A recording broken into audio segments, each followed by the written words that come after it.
of questions, and we're going to be able to address them throughout. Let me go ahead and move my Slido link out of the way, and we'll go ahead and get started. See all of you so far. Great. Great. Okay. So welcome to Unit 1. Welcome to data science. We've got a lot to cover today, so I'm just going to go ahead and get started.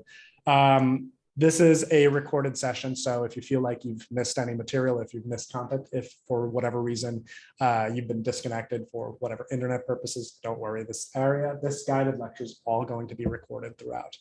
But first and foremost, hello, welcome. I appreciate what you're doing over the next few weeks. We're going to spend a lot of time dedicated to learning Python in its most basic format and learning how to access the very first steps into data science and data analytics. First and foremost, congratulations. You have made a huge accomplishment by making it this far, by completing the pre-work, completing the assessment, and completing the application process to be part of BloomTech. I'm excited to have you. I know you're excited to be here, and I hope you're ready for a lot of really exciting new skills to pick up and new techniques to learn in order to advance or continue and improving your career. My name is Julian Okendo. I am the data science instructor for Unit 1. I've been teaching with BloomTech for quite some time now. There's a moment for a brief introduction that I'll do in just a moment. But first and foremost, I just wanted to go over our quick agenda for today. So first and foremost, we'll talk a little bit about who I am, who it is that is actually teaching you the material over the next 4 weeks, what you're going to be doing, and kind of what our schedule is going to look like. We're going to want to talk a little bit about what our class norms should look like, following this up with a little bit of focusing on the philosophy of why we are focusing and why we actually dedicate 6 months of curriculum and content towards data science. And then, of course, there's going to be the tools we're going to be using. Mostly, we're going to be focusing on in class on using Google Colab notebooks. We'll primarily in our guided lectures be focusing on this. Give me just a moment. See some questions coming in. Aha, yes. The Slido link should be, yeah. Thank you, Logan and Felipe and Alden. Yes, you should see the Slido link being posted on the Slack channel as well as the Zoom chat. So excellent. We'll also be going over our Canvas dashboard for you to know where essentially you need to turn in your homework. So all of that is going to be covered in the next couple of hours, and you'll have plenty of time to kind of navigate that space and how to work with that material throughout, because this is going to be the biggest component over the next 6 months. So who am I? By the way, this is the most casual photo you're ever going to see of me. Generally, I at least try to make sure to wear a button-down shirt, but of course, I had to show off all of the BloomTech bling that I had available for myself. This background is where you'll normally be seeing me in the picture. It's a location based out of Washington, D.C. It's where I live. Currently, you're seeing me in my childhood bedroom.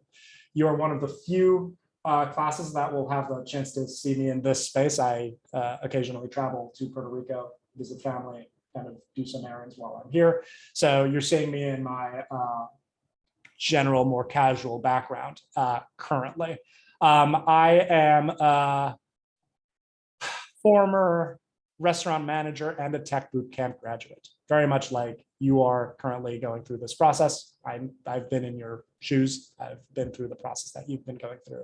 And after my graduation from my boot camp program, I essentially went into business intelligence consulting for a number of small businesses and restaurants in Washington, D.C. I took the skills I gained as a data science student and took them to help other businesses and other small companies develop their own solutions to help develop their own systems, automate some of the processes that they might have been interested in automating.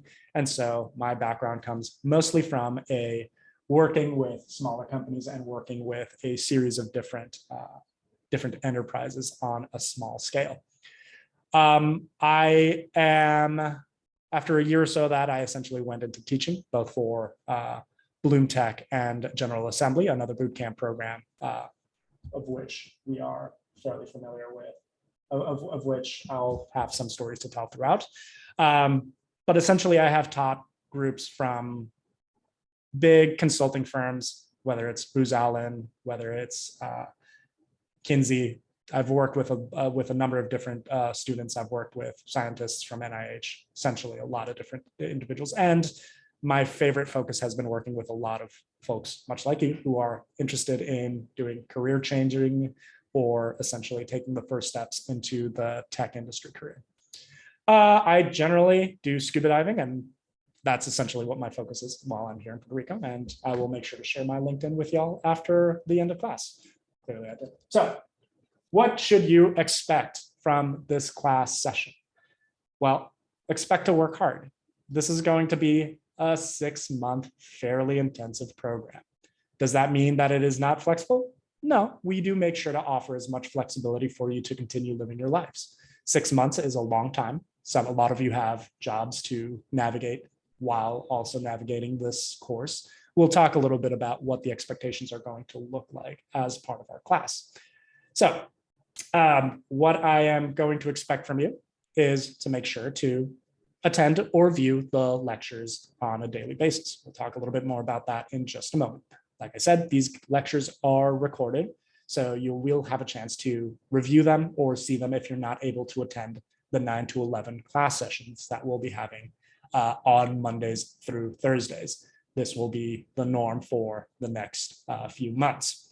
However, there's also a series of assignments, daily assignments that you'll be needing to turn in, as well as some assessments that you'll be expected to deliver. I'll have all of this listed in a syllabus for you down the road. So with that said, our schedule, or the daily schedule that you can expect from me and from essentially from having an online presence, these times in Pacific Standard Time, you'll have your guided lecture as you're here right now from 9 to 11 a.m. Now, I would love to promise that today's lecture will end promptly at 11 a.m. It won't. The first couple of classes, today and tomorrow, and some of the lectures may go a little bit over. I don't mind. If you have some kind of commitment, I totally understand if you need to log off at 11 a.m. That's understandable. I recommend you follow up with watching the lecture after the fact with the, obviously watching the recorded lecture. So as part of the guided lecture, what we do is essentially go over any new content that we're going to be covering today. For example, we're going to be doing a brief review of basically the kind of Python syntax that you're going to need in order to understand the content over the next few days. There's a lot that gets delivered today and tomorrow. And these first couple of weeks is probably the most, I think the metaphor you hear being used a lot is drinking water from a fire hose. It's just a lot of content that's essentially being delivered at you from the very get-go. I want to make sure that you're prepared. I want to make sure that you feel prepared. And so there's going to be a lot of, these are the first couple of days where it feels the most overwhelming. I hear you. I understand that. Don't panic. What those feelings you're going through are essentially very normal. So with that, we also make sure to offer Slack support throughout the day. The best period to offer that time is generally between 1 and 3 p.m. That's where I'm generally the most active on Slack. Now, I do want to place a little bit of an asterisk on this. I am very active on Slack. I generally forget to turn off Slack on my phone and on my desktop. So, if you send me a DM, if you send me a question, I'm more than happy to answer it. I do have to maintain some type of work-life boundary according to my partner and the people who love me. So sometimes if you happen to message me when it's 3 a.m. on my time, not gonna lie, there is a chance I might answer you, but I might not be able to respond after that essential response. So that's just something to be attentive to. From 2 to 3 p.m. Pacific Standard Time, I offer office hours. That is essentially an added hour where I am present with we meet up at the same Zoom link that we're using right now. Just click on the same link and we'll be right back here to answer any questions you may have. We can review content. We can go over additional material. We can go over some material that we might not have kind of focused enough of in class. So if you have questions, feel free to bring those in.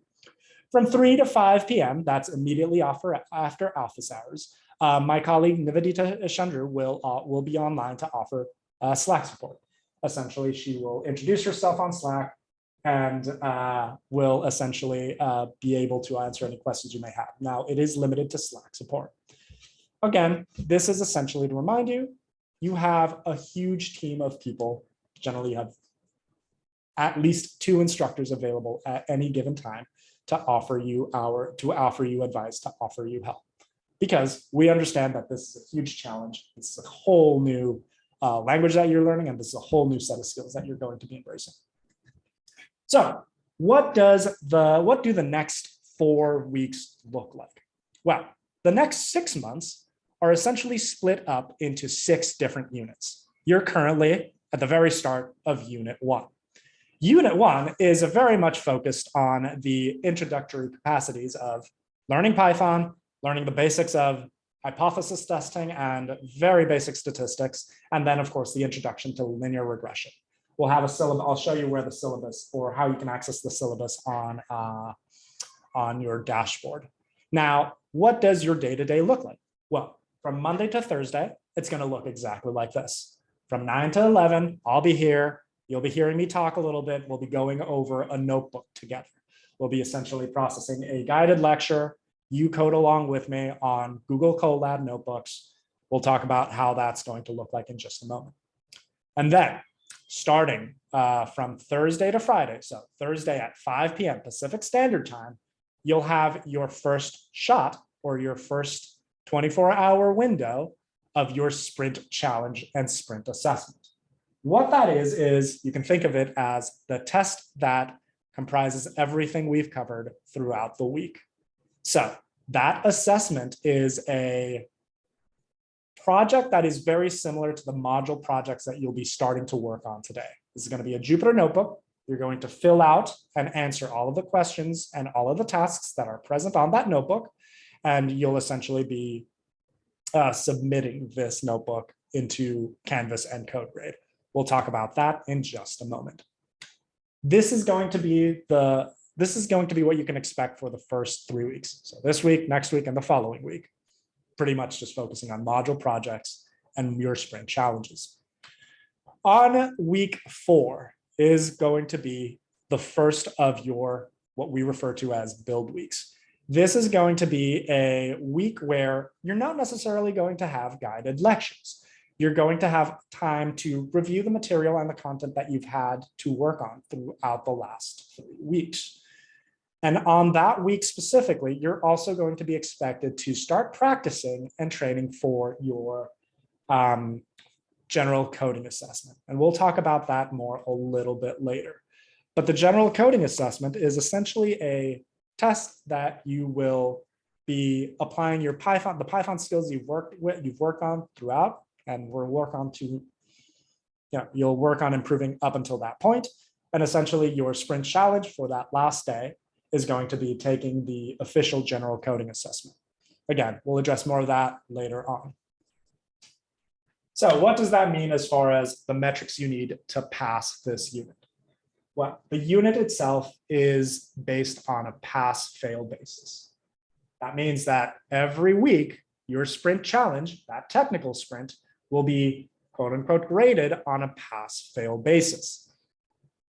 You will need to pass all 3 of the technical sprints. That means the one from this Friday, the one from next week, and the one from the following week. You'll need to actually pass. And in order to pass, you need to get an 100% score on those sprint challenges. Before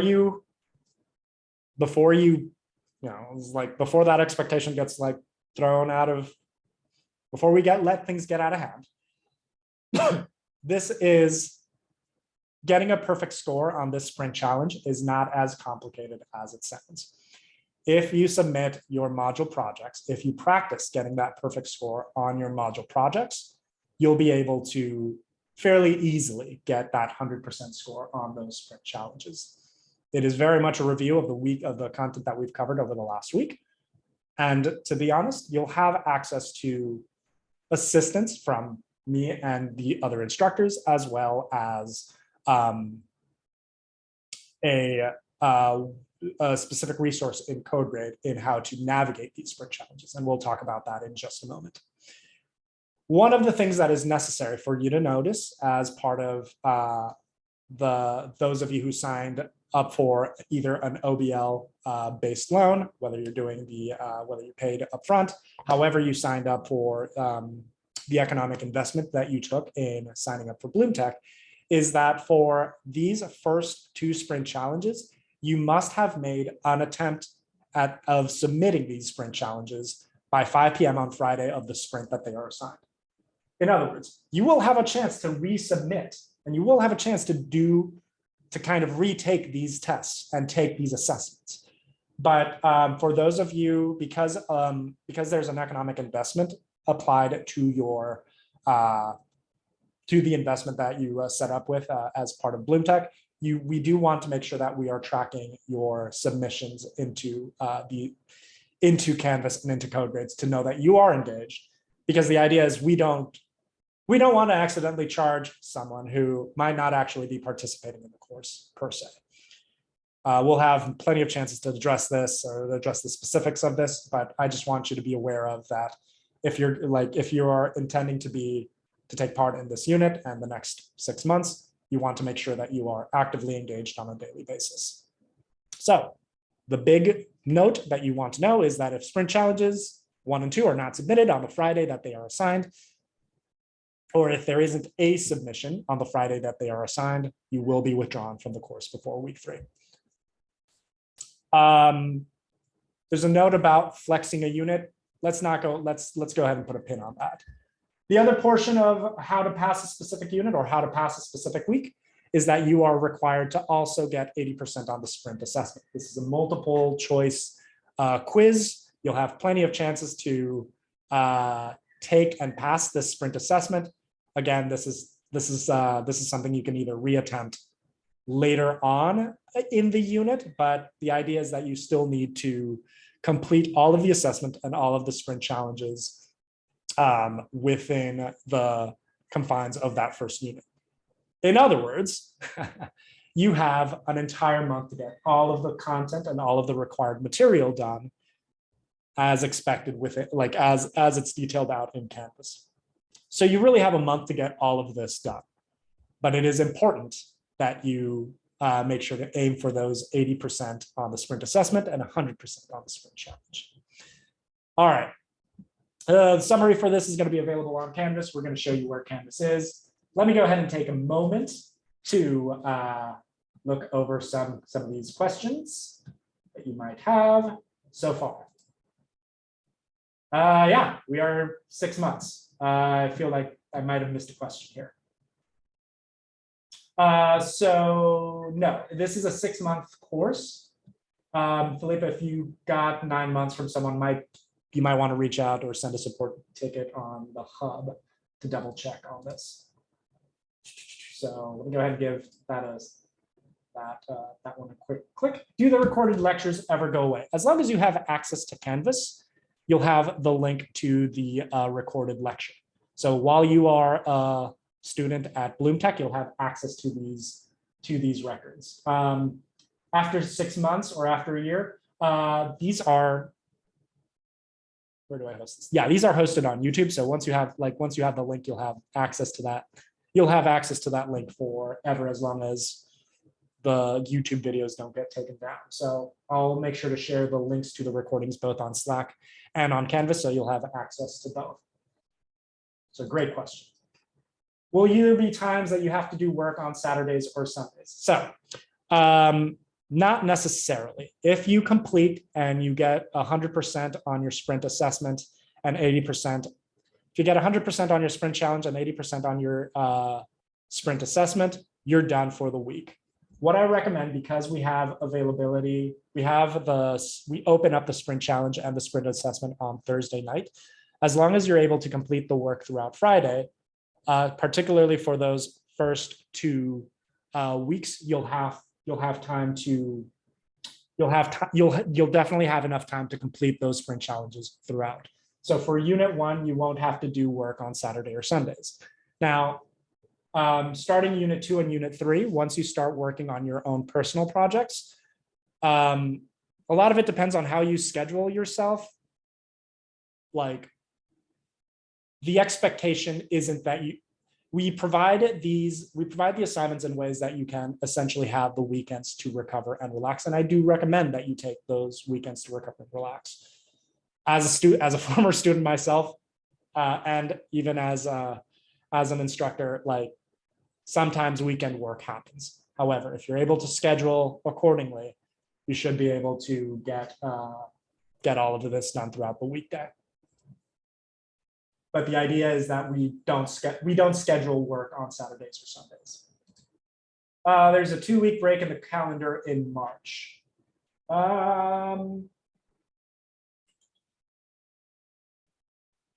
I thought that was May. I'll need to double check. That. There is a period of time that there is a period of time in May that we have essentially that the company itself goes on break, but I thought that was for May. I'll double check. We have, and because this leads into the next question, we do have the MLK holiday next Monday. We'll talk a little bit about what that's going to look like, but Monday of next week, don't expect to be in class. And we'll take a look at we'll take a look at that. I'll take a look at that calendar again. Are you talking about the calendar that's in? And you can come off mute. Is this the calendar, Logan, that is on the Slack channel? Yeah. Yes, it is.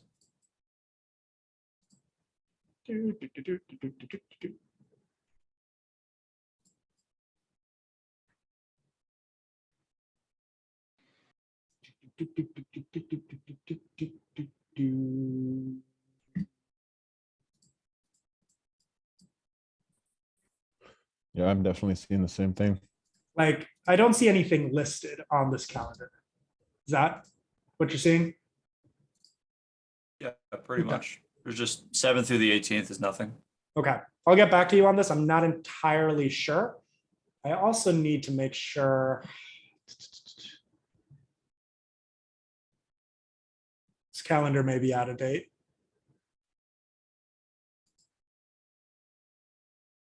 Okay. Let me get back to you on this calendar note. Thanks, that's a good heads up. All right, taking this back to. Okay. I'll need to come back. I'll need to come back at that. This might be an out-of-date calendar that I just need to. All right. Yeah, so there are other questions coming in through Slack and Zoom chat. Yes, so the November cohort, we did take time off for the Christmas holiday and the December holidays. And Nick brings up a question. Ben and Nick brought up a question as far as having unlimited attempts. Yes, you will have an unlimited number of attempts for your sprint challenge. So you will be able to submit as many times as you want, both any module projects that you turn in and any sprint challenge that you turn in. You'll have an unlimited number of challenges available. And then for the sprint assessment, this is the multiple choice quiz. You do have a limited number of opportunities. Don't worry about it. These are multiple choice questions that if you've been paying attention, you should be more than fine to navigate and turn in. So I promise these are not intended to be tricky. These are not intended to make you repeat. As a matter of fact, I am one of those individuals who will always recommend that having to flex or return to a specific unit is not the way to approach this. Okay, so let me make a note to myself. That's the screen.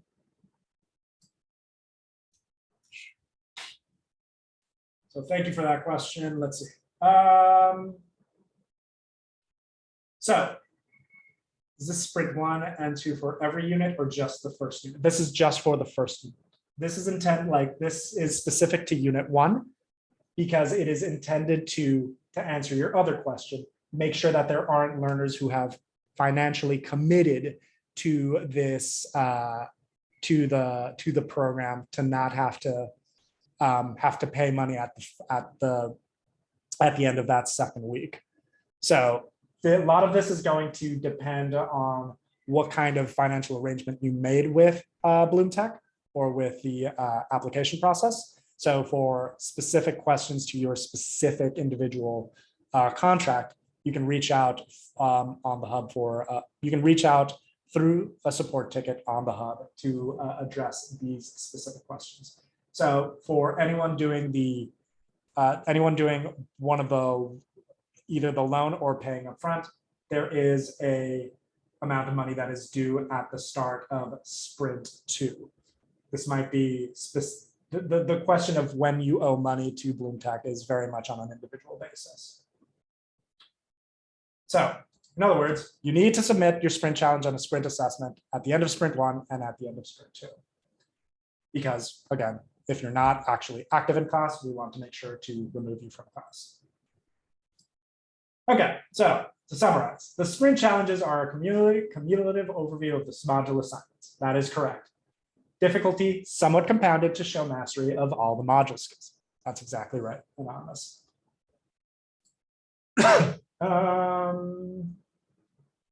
So you will owe one portion of your finances at the end of sprint 2, not unit 2. And then I believe there's another time frame after that. I think it just splits up into a couple of different payments. How do you take a GCA? Let's not worry about that quite yet. I'm going to talk about that later this week. I want to make sure that we go through the first things first, but there's a website called Code Signal. We'll go over that in just a moment. Okay, but great questions so far. So here's the thing. These are just our expectations. These are the technical, financial, and BloomTech expectations. I am here to make sure you learn the content. And I am here to make sure that you have a positive experience learning this content and learning the material you're going to need to achieve the professional growth that you're aiming for. So as part of the expectations that I am going to ask from all of you is that I will conduct myself in a professional capacity. I will conduct myself in a respectful capacity, and I am going to lead with kindness wherever possible. I am going to expect those same expectations from you, in the sense that you all 30, approximately 30 or more of you, will be continuing forward with another 5 months of classes with different instructors, with different techniques, different skill sets. So for the most part, you will all be working together. You'll be sharing the same Slack channel, and you'll be working and collaborating with each other at times. So what I'd like to do for this next moment is that I'd like to ask you to go to your Zoom session, and you should see a button that allows you to annotate. I don't know if you can see this on my screen at the moment, but there should be an annotate toolbar that allows you to click on the text, that allows you to click on either the mouse or the text. Jacob, it seems like you've already gotten there. So what I'm going to ask you to do is go ahead and click on the text button. If you want to try drawing it, you're more than welcome to do so. But I'd like to ask you to include your own expectations from this classroom, because this is what I can expect you all to honor as part of as individuals and as part of a team. So again, if you click on annotate, and you'll see another toolbar pop up that says text, should give you a chance to click in there. Nathan, I think I see, there you go. See someone copy pasted there. Spec participation. And if you have other expectations that you'd like to ask from yourself and other individuals, there you go. Crude language, partnership, I like this. Patience, positivity. I like this a lot. Yeah.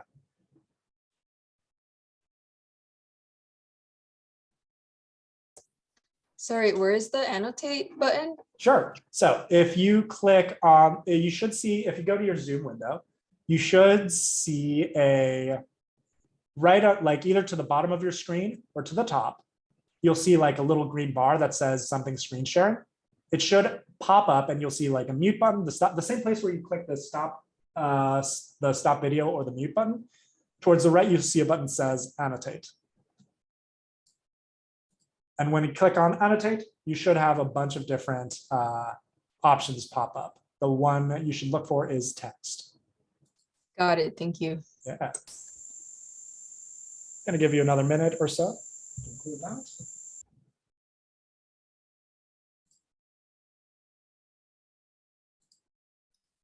Wait, you said it's to the right of the of the stop or show video button? Yeah, let me see if I can do some screenshots here. So annotate. All right.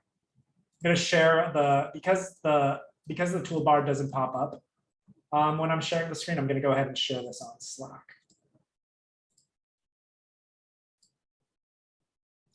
Oh, never mind. I found it. For me, it's at the top of the screen There you go. next to where it says you are viewing. Excellent.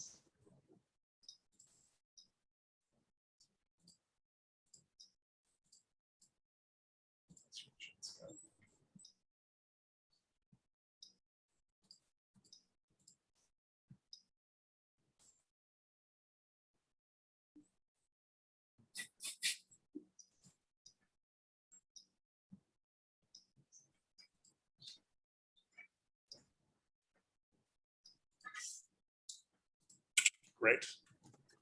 All right, get those last messages in. Haven't spotted it. No worries. Courtesy. I like this. I like this because this is very much going to be how you are all able to work together, how you're all able essentially to build each other up.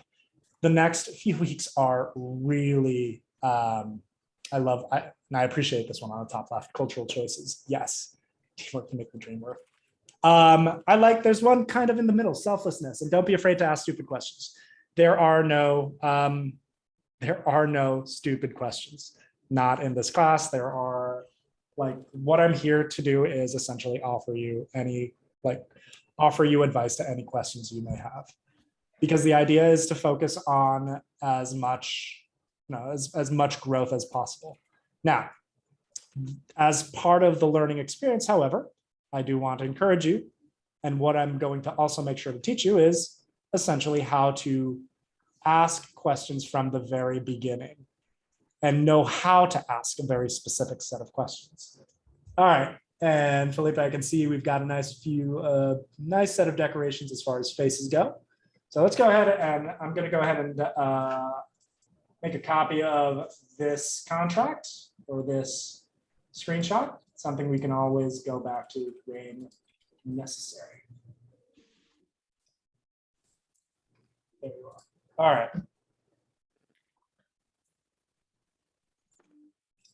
All right, so with that said, let me go ahead and take control of the screen. Let's go right back to this. All right, so let's take a moment. Let's talk a little bit about the tools we're going to be using. We're going to be focusing on a couple of different, all right, stop with the drawing. Good job. Well done. Right, let's go ahead. Wow. Cool. All right.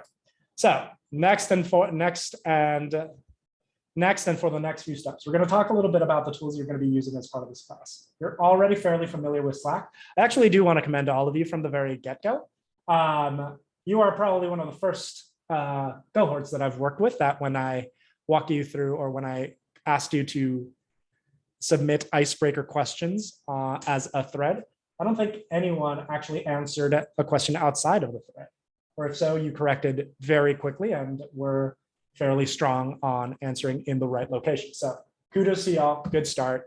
You're working in the right direction. And again, your emoji game seems to indicate that you have a really strong understanding of Slack. So I'm going to go ahead and want to commend you and appreciate that work from the very beginning. One of the tools that you'll be using fairly frequently is Canvas. all of your material, all of your assignments, all of the class links, all of your access to your sprint challenges can all be found on Canvas. Now, we'll do a tour of Canvas in just a moment. You'll also be able to have access to your grades on Canvas. Canvas is also how we monitor your progress. In other words, as you go submitting your module projects, we're noticing. So if you have been coming into guided lecture, but not turning in any of your module projects over those first 2 weeks, trust me, you're going to hear from us. Again, that's because we want to make sure that you are engaged with the material and engaged with the content. And we also want to make sure that, you know, if you need assistance from one place or another, that you're getting it. So I'll do a tour of that in just a moment. The other tool that we'll be using fairly often is Slack. Now, here's the thing. I want to make sure that you're using the desktop version. If you are going to, whether it's Google Chrome, Safari, Firefox, whatever browser, and going to Slack from there, make sure you take a moment and install the desktop version of Slack. It just works a lot easier. You're going to miss a lot less message. You're going to miss a lot fewer messages from me. And it's simply a much smoother experience in Slack. And of course, you're already using threads to respond to messages very well. Now, one thing I want to highlight from the get-go, and this is something that I also may occasionally struggle with, keep the conversations professional. Sarcasm and humor over text, as we all know, does not translate well. So if you are someone who does have some amount of sarcasm in your persona, please note that keeping that as part of your conversation it just doesn't translate well on Slack. So keep it professional. Understand that this is a channel that's monitored and maintained by both your colleagues, your professional colleagues, your instructors, and people who are going to serve as your professional references down the road. So understand that we are being monitored not just on Canvas, but your conversations are being monitored on Slack. So when I say about using Slack to ask questions, how do you really ask a great question on Slack, particularly when it comes to asking questions about code? Well, for starters, I want us to think about 3 specific steps. You want to say you're stuck on task number 5 and say you're not quite sure how to create a for loop efficiently. Well, you want to specify what problem you have or that you're trying to solve. We also want to know what kind of steps you've taken up until this point. And frankly, including screenshots, whether you're on a PC or a MacBook, is the most helpful to help me understand what you're working with or what your challenges may be at any given time. When possible with those screenshots, please make sure to include the code you've written and the error code that you're getting. We'll have plenty of examples to go over this throughout our time together. So a good question versus not a great question. Well, if you've included a screenshot, the question on the left is probably the best way to frame your question. And based off of some of the work that I've seen you do with your pre-work, a lot of you are very good at this. And most encouraging, this allows you and your colleagues to help each other out, build upon and rely on each other to ask these questions. Some of the times I won't be present or be present on time to answer the questions. And frankly, sometimes some of your colleagues will have a better answer than the ones I can provide. So this is one of those things that I want to encourage from the very beginning. Kind of question that requires me to come back to you and ask, hey, I need a little bit more specificity is a question like, hey, my code isn't working. Can anyone Zoom? I don't get it. Another resource you'll have down the road is the hub. This hub is where you'll be able to submit your support tickets. There are a series of articles and knowledge base where you can essentially do some initial resource, and there is a discussion forum for you to use. How much you choose to use the hub this first unit is up to you, but I encourage that the more you use it from the very beginning, particularly to gain support from your your learner coach and to get some of the administrative assistance from BloomTech, that can be directed through the hub. Before I go into this advice note, I want to just look over some questions. Felipe, thank you, and Alden, thank you for those responses. We've got 2 questions on the Slido. Will we ever use the huddle feature in Slack? I don't use it very much simply because it's fairly new and I just haven't used it enough. So maybe. For the most part, I do like to use Zoom because I can record the sessions fairly simply and upload any recorded sessions that might be necessary. Most of my Zoom chats are going to be recorded. So I haven't spent some time using the huddle feature. Again, that is a yet. If you all want to use the huddle feature to chat with each other, feel free, use it to your heart's content. Can you ask for help on your technical sprint challenges or any module work? Yes, on the module work, not as much on the technical sprint challenges. However, if you're finding yourself struggling, or if multiple folks are struggling with the sprint technical challenges, yeah, of course, I'm going to step in and assist where necessary. A lot of this has to do with how do you ask the questions specifically for the sprint challenges.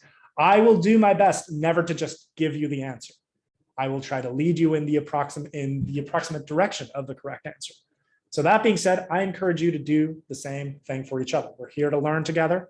And again, for me, making sure you pass is a secondary priority as long as you've learned the content. If you've demonstrated to me that you're learning the content in an effective and efficient way, that is going to be worth more to me than like say there's something about a tricky question or a tricky language issue on a technical challenge. There are things where I am generally more flexible. Excuse me. Where I am generally more flexible about how to navigate an answer. My priority is to make sure that you learn the content in an effective way. All right. I like the Zoom chat conversation going on. Yeah, it's working out fairly well so far. Okay. Now here's the thing about the Zoom chat, and one of the reasons I don't like much the use of the Zoom chat. I'm going to take a moment and bring over my Slack channel here. Is that we can't actually record, or we can record the text, it's just harder for you to find. So you're currently on the DS36 channel, I presume, because you're here in the Zoom chat.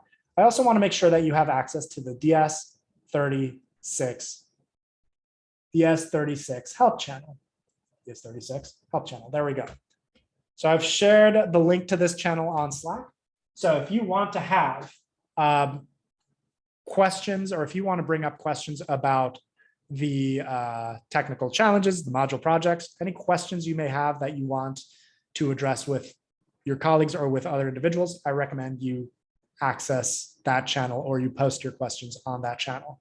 It's simply a matter of keeping the DS36 regular channel to just academic and class content. If you have any questions, you want to pose questions, all of the instructors also monitor the DS36 help channel, and the kind of conversations that you're having on the Zoom chat can be recorded on the DS36 help channel. So I just wanted you to be aware of that channel for your use. All right. Take a look. Any given. Okay. All right. Yes. Is there any given point in the day where you will be available for one-on-one voice chats? Because some people work a little bit better when someone explains it to them. That is a great question. So,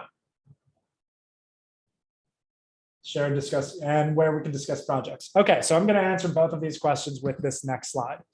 So, my advice to you as new students to BloomTech, complete these module projects daily.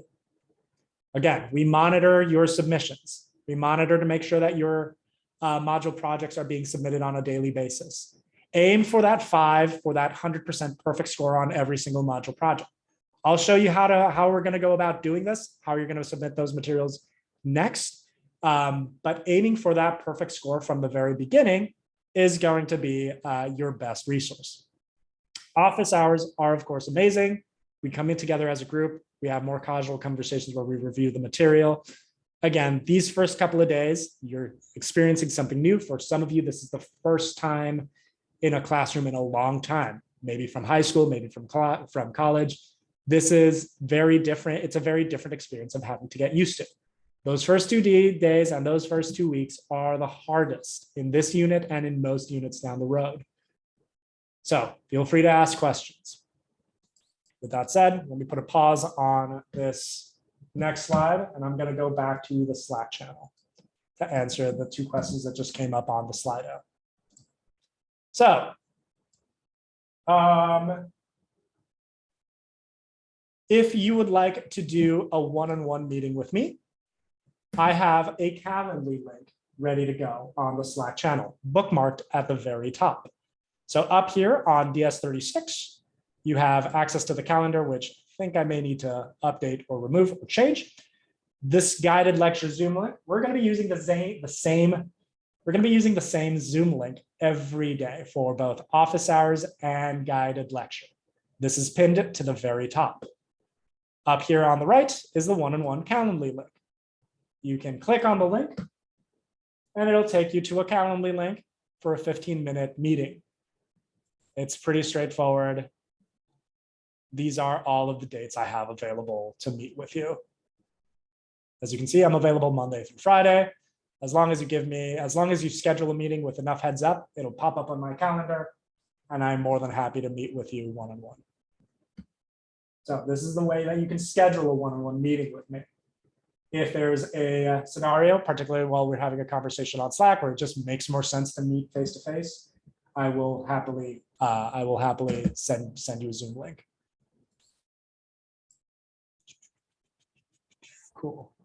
I'll look at that in just a moment. Where is next? Any other questions so far before we keep moving forward?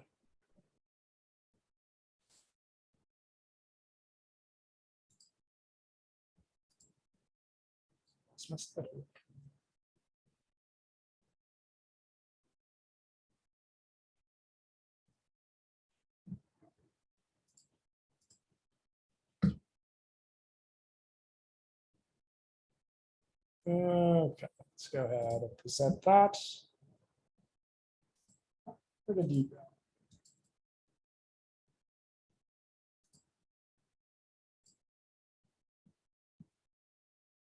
All right.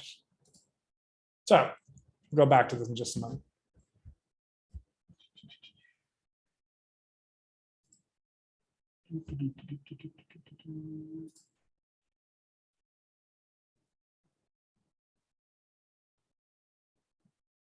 Huh.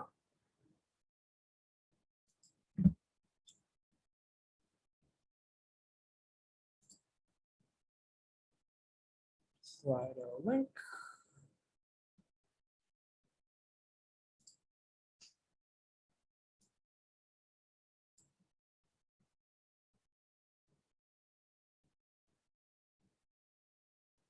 Okay.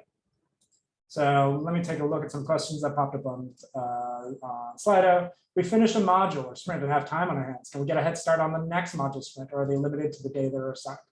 Great question. No. Yes, you can go ahead and, frankly, if you're feeling confident enough, you can actually complete all of the module projects and all of the quizzes today if you wanted to. If you do that, let me know. We have additional content that I can give you to practice with.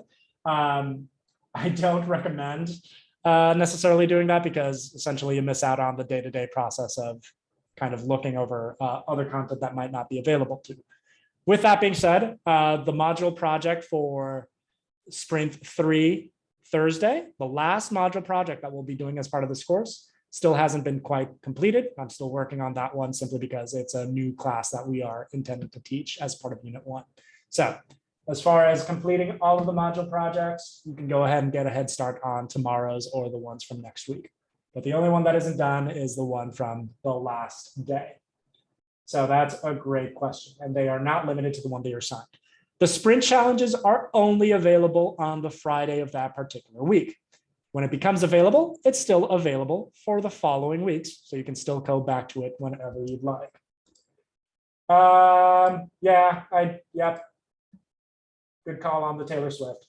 Just outed myself as a Tay fan. Is there every given point in the day where you'll be available? Yep. So MLK Day on Monday. Yes. So next week, Monday, it will be a holiday.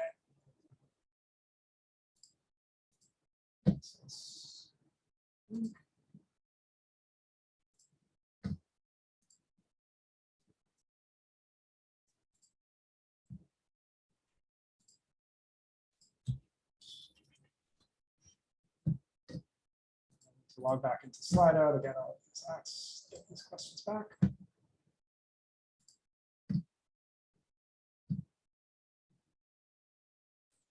Yes, yes. And if you want to take those office hours to talk about projects that you are not doing in class, feel free to book some time one-on-one. And yes, so Monday is a holiday. Next Monday is a holiday. The way that's going to work is that I will provide a recording of the class on the Friday of this week. It'll be a little bit of a longer recorded session, very much like this. You do not have to attend class on Monday. The module project you can turn in at any point of that week. It's just a matter of you have that Monday off to not necessarily give yourself a break from class. As long as you turn in the materials at your own time frame within that first 2-week time period, you are more than welcome to turn that in at any given point. Good set of questions. Let's go back to sharing the screen. All right. So why data science? Some of you have already explained your reasons. Some of you have expressed interest in analytics, machine learning, understanding, and feeling very comfortable in your math skills, or using the skills that you would get from learning how to code in Python to essentially improve your particular goals. So data science is a really interesting, industry at the moment. It's an umbrella term that kind of encompasses a whole lot of different job titles. There is this understanding with data science that it's a role that has been mostly in development and in flux over the last 15 years, because it's a role that has already existed. Statisticians would tell you that, hey, they were data scientists before it was ever cool to be a data scientist. And this essentially can be summarized in a melding of different industries, from math, computer science, and domain knowledge or business intelligence, to essentially combine a new industry that allows you to bring all of these different terms together. So a data scientist could very well be summarized as a coder who has a very specific understanding of a domain or a business enterprise, who is also versed in enough statistics to develop predictive models. But that's also kind of a vague definition of what a data scientist does. So to kind of understand what all of this is doing, we here at BloomTech make sure to teach all of the different types of angles and these different intersections of this Venn diagram. So we're going to teach you to code. We're going to teach you to sort of process the understanding that you would need to do to think like an analyst or a data scientist. And later on in Unit 2 and Unit 3, you'll be focusing on the techniques and the statistical elements to build code that you would need to in order to create machine learning algorithms. For the most part in Unit 1, a lot of our focus is going to be on the initial coding experience. And in Sprint 2, we focus on the statistics behind some of the algorithms that you'll be working with throughout. Now, a big question that usually comes up when we're working as learning or new data scientists is, why specifically Python? And the answer is that really, Python is also fairly new to the field. Over the last few years, Python has kind of jumped in popularity as a language. simply because it's a very accessible language that we can use for both interpretability and ease of coding. It's a library that's open source, it's object oriented, and it's very much focused on building the kind of tools and techniques that you could use to build algorithms fairly easily and build not just algorithms, but the way to process those algorithms in a user-friendly way. So for the first part of this week, our focus is going to be on the Python oriented learning. So we're going to go through a brief session today of kind of looking at the introductory tools that you need to navigate not just Python, but like the pandas library as part of Python. One of the questions that I usually get is, will we learn SQL and will we learn R programming language? SQL, yes. Unit 3 gives a specific focus on data engineering, where SQL is essentially focused as part of one of the languages that you focus on. R is not nearly as focused. We don't really do a lot of R work in BloomTech, simply because it's a language that has been mostly replaced by Python over the last few years. Now, that being said, you'll see a lot of job listings that kind of ask, hey, do you have R? The reality is that once you master and once you feel comfortable navigating Python, R becomes a language that becomes very easy to learn. I tend to find programming languages very much have a lot of very similar processes that you can kind of link between one and the other. So if you feel comfortable navigating Python, down the road, taking either an online course looking at some of the syntax on looking at R language, you'll find that there's a lot of similarities, or that the jump from one language to the other is not very complicated. So with that said, I'm going to go ahead and take the, you know what, it's been an hour. We're going to go ahead and take let's do a 7-minute break. Let's make it an even number. We're going to go ahead and take a quick break. In that break, let's come back at 10 after the hour. If you have any questions, put them up on the Slido channel. When we come back, what we're going to do is we're going to focus on how to turn in your homework, how to use Canvas, and how to use CodeGrade. That will be our first kind of specific work with me project of the day. And after that, we'll dive into our first notebook on Jupyter Notebook. So let's go ahead, come back at 10 after the hour. I'll see you soon.